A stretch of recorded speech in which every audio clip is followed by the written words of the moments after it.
جب اس نے فقیر کی صدا سنی تو اسے خیال آیا کہ کیوں نہ وہ گھر میں رکھے 10 روپے اسے دے دے اور پھر انہیں 100 روپے مل جائیں گے اور ان کے حج پر جانے کا بندوبست ہو جائے گا۔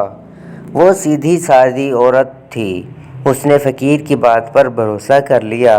اس کی کوٹھڑی کی دیوار میں بنے خفیہ طاق، جو اس وقت چوروں سے بچنے کے لیے بنائے جاتے تھے اور آج کل کی تجوری کا کام کرتے تھے، میں سے 10 روپے کے سکے کی ایک تھیلی میں رکھے تھے۔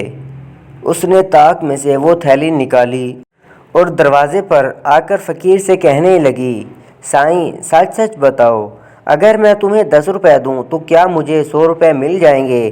اللہ کے نام پر دوگی تو اللہ کے فضل سے ضرور ملیں گے۔ 1 کے 10 اور 10 کے 100 ملیں گے۔ اللہ دے گا ضرور دے گا۔ فقیر نے اسے دعا اور دلاسا دیتے ہوئے کہا۔ یہ سن کر عورت نے روپیوں کی تھیلی فقیر کو تھما دی۔ 2 دن کے بعد میاں نے حسب عادت تھیلی نکالنے کے لیے خفیہ طاق میں ہاتھ ڈالا تو وہ خالی تھا۔ اس نے گھبرا کر طاق میں چاروں طرف ہاتھ چلایا مگر تھیلی اس میں تھی ہی نہیں تو اسے کہاں سے ملتی؟ وہ گھبرایا ہوا اپنی بیوی کے پاس آیا اور کہنے لگا، روپیوں کی تھیلی طاق میں نہیں ہے۔ بیوی بولی، ہاں وہ میں نے ایک فقیر کو اللہ کے نام پر دے دی۔ میاں نے پوچھا، کیوں دے دی؟ وہ کہہ رہا تھا کہ اللہ کے نام پر دو، 1 کے 10 اور 10 کے 100 ملیں گے۔ تو نے یقین کر لیا اس کی بات کا؟ ہاں، بیوی نے بھول پن سے جواب دیا۔ یہ سننا تھا کہ میاں کو غصہ آ گیا اور اس نے پیر سے جوتا نکالا اور 10 جوتے بیوی کی کمر پر لگائے اور بہت دیر تک غصہ کرتا رہا اور بیوی کو بتاتا رہا کہ کتنی مشکل سے اس نے 10 روپے جمع کیے تھے، اب نہ جانے کب جا کر جمع ہوں گے۔ بعد میں بھی پھر جب بھی اسے 10 روپوں کا خیال آتا تو وہ جھنجھلاہٹ اور غصے میں پیر سے جوتا نکالتا اور جمع کر بیوی کی کمر پر لگاتا اور کہتا جاتا، تیری کھوپڑی میں بھیجا نہیں، بھوسا بھرا ہوا ہے، بس بھوسا۔ اس بات کو 3 مہینے گزر گئے۔ جوتے کھاتے کھاتے بیوی کا برا حال ہو گیا۔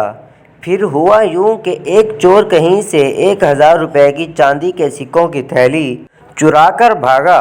اس کے پیچھے سڑک پر موجود پولیس لگ گئی۔ چور بھاگتا ہوا ان دونوں میاں بیوی کی گلی میں آیا۔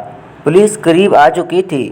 ثبوت چھپانے کے لیے اس نے سکوں کی تھیلی اوپر اچھال دی۔ اتفاق سے وہ تھیلی ان میاں بیوی کے صحن میں آ گری۔ صبح کی اذان پر بیوی نماز کے لیے آئی۔ صحن میں اس نے کوئی کالی سی چیز پڑی ہوئی دیکھی۔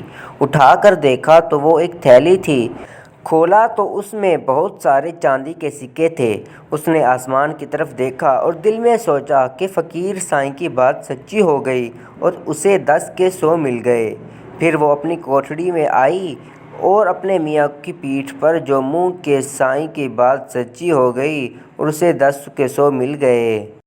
پھر وہ اپنی کوٹھڑی میں آ گئی اور اپنے میاں کی پیٹھ پر جو منہ کے بل سو رہا تھا ایک زوردار تھپڑ مار کر بولی، اٹھ کم بخت، تو نے جو جوتے مار کر مجھے ادموا کر دیا، لے دیکھ 10 کے 100 ملے ہیں یا نہیں؟ شوہر ہڑبڑا کر اٹھ گیا۔ روپوں کی تھیلی دیکھ کر حیران رہ گیا۔ اس نے گنا تو تھیلی میں 1000 چاندی کے سکے تھے۔ اسی دن دوپہر میں وہی فقیر آیا اور اس نے وہی صدا لگائی، دے مائی اللہ کے نام پر، اللہ 1 کے 10 اور 10 کے 100 دے گا۔ آواز سن کر بیوی دروازے پر آ گئی اور فقیر سے کہنے لگی، سائیں تو سچا ہے، تیرا خدا سچا ہے، 1 کے 10 اور 10 کے 100 نہیں بلکہ 1000 ملتے ہیں، لیکن یہ جو جوتے پڑتے ہیں یہ برداشت نہیں ہوتے۔